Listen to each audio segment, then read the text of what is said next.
우리가 사람을 만나면서 사회생활을 하지요. 사회생활을 해 나아가다 보면 겉과 속이 다른 사람을 이렇게 만나게 됩니다.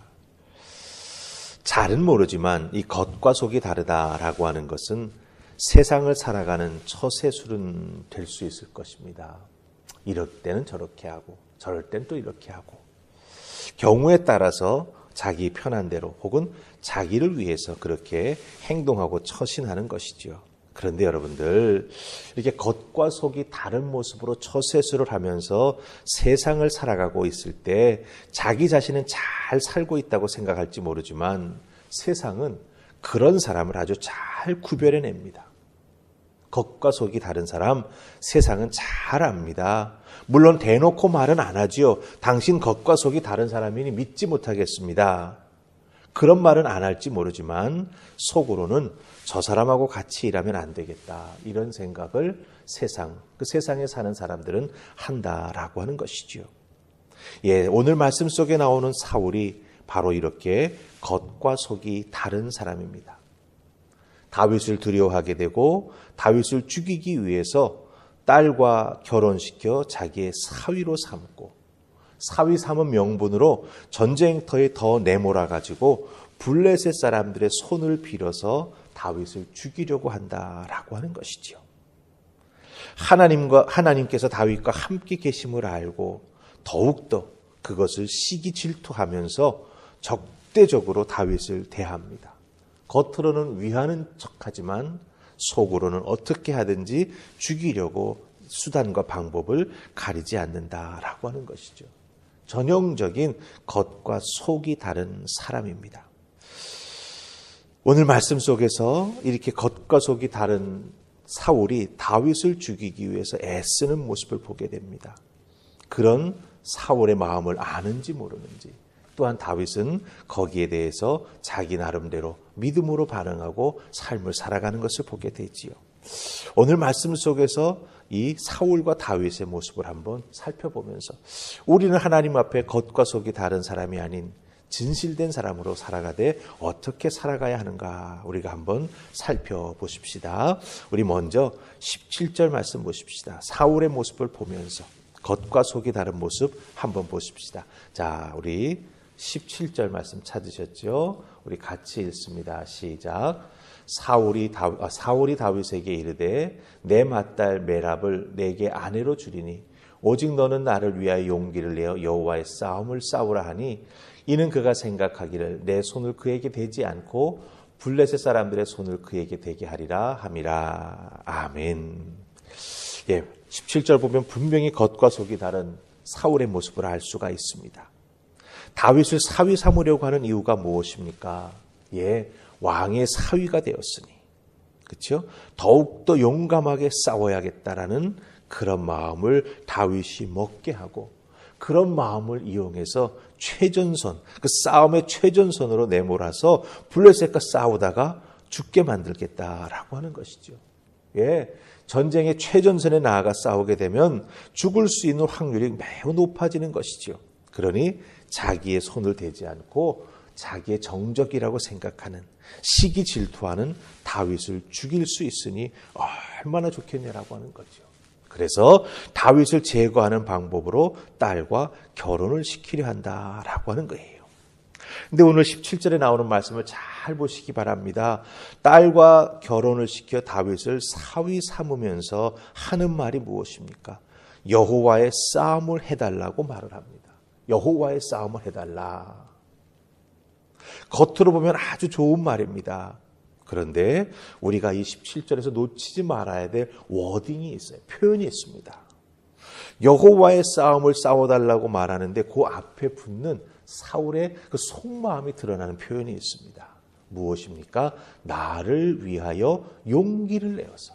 예, 나를 위하여 용기를 내어서 여호와의 싸움을 해라. 이렇게 말하고 있습니다. 여러분, 여호와의 싸움은 하나님을 위해서 하는 것입니다. 그런데 사울은 뭐라고 말하고 있습니까? 너 죽을 각오하고 여호와의 싸움을 하되 나를 위해서 해달라. 이렇게 말하고 있습니다. 다윗은 골리앗과 맞서 싸울 때 하나님을 모욕하는 블레셋과의 싸움, 그 거룩한 전쟁을 아주 귀하게 여겼습니다. 하나님의 이름을 망령되이 여기니 그들을 가만히 둘 수 없다라고 하는 거룩한 분노가 다윗의 마음속에 있었던 것이죠. 그 모습을 사울이 보았기 때문에 여호와의 싸움을 싸우되, 이런 표현을 써가면서 나를 위해서 싸워달라 이렇게 포장하면서 다윗을 사위 삼아서 전쟁터로 내보내려고 못하는 말이 없다라고 하는 것을 우리가 여기서 보게 됩니다.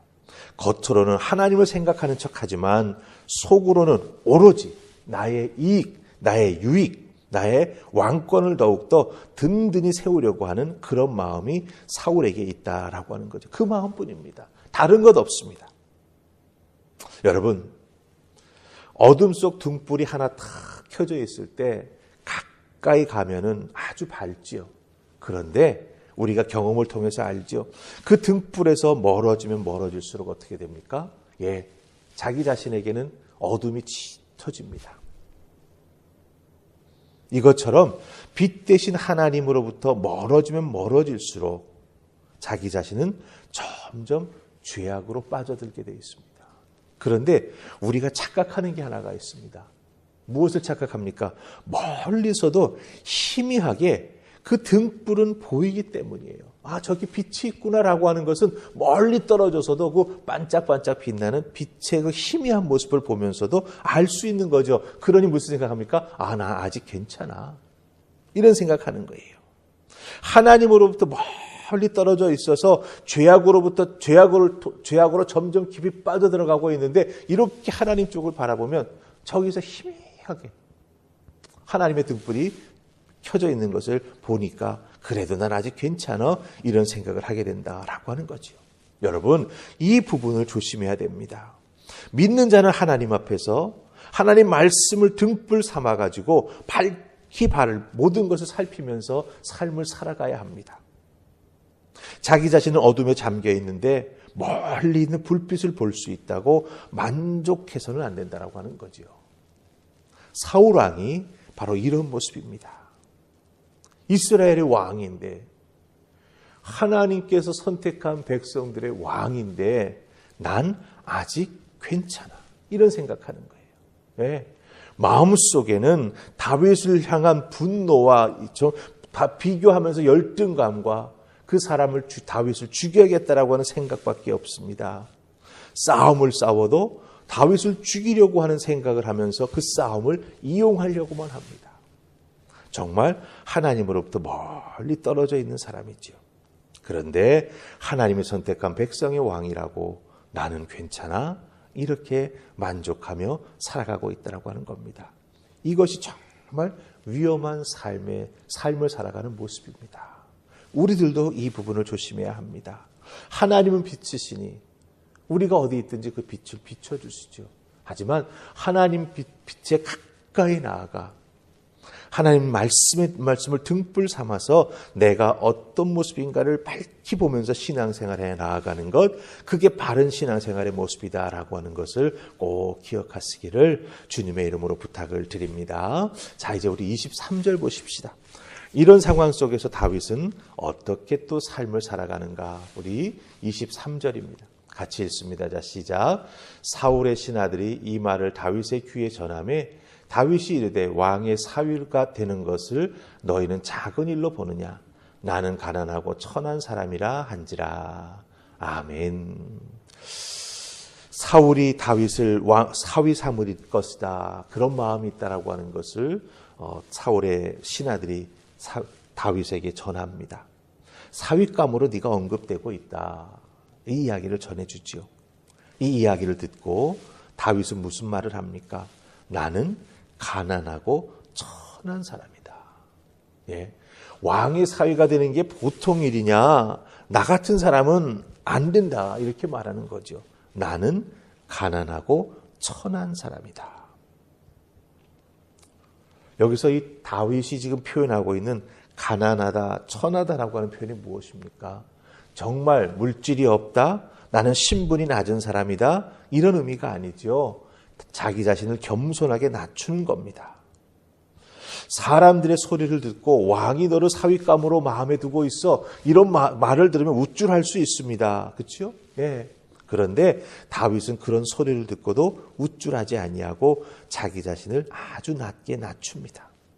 이게 바로 중요한 마음이에요. 진실된 마음으로 살아가는 것, 그리고 믿음의 사람들은 특별히 자기 자신을 돌아보면서 겸비한 마음을 갖고 그 겸비한 마음을 지켜나가는 것이 참으로 중요하다라고 하는 거예요. 우리 주님께서 그 낮아지는 모습을 우리에게 보여주셨거든요.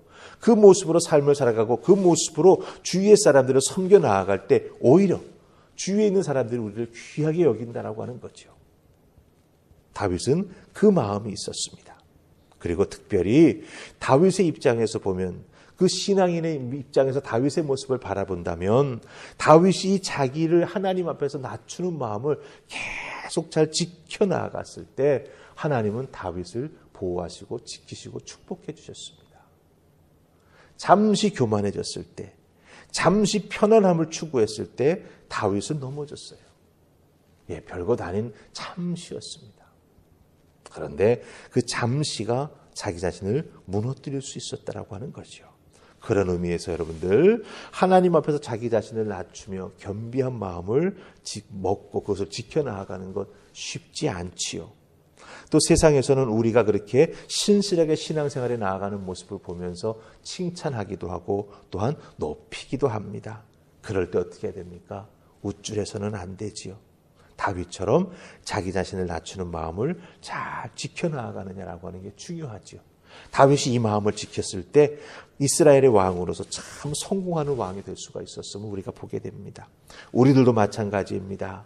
사람의 인정이 아닌 하나님의 인정을 받는 것, 그리고 하나님의 인정받는 것을 우리들의 신앙의 삶 속에서 가장 중요하게 여기면서 하나님의 음성을 듣기에 최선을 다해 나아간다면 우리는 분명 다윗처럼 실족하지 아니하고, 그렇죠? 늘 하나님만 바라보면서 여호와 하나님께서 함께해 주신 은혜를 덧입으면서 그 삶을 살아갈 수 있게 된다라고 하는 것입니다.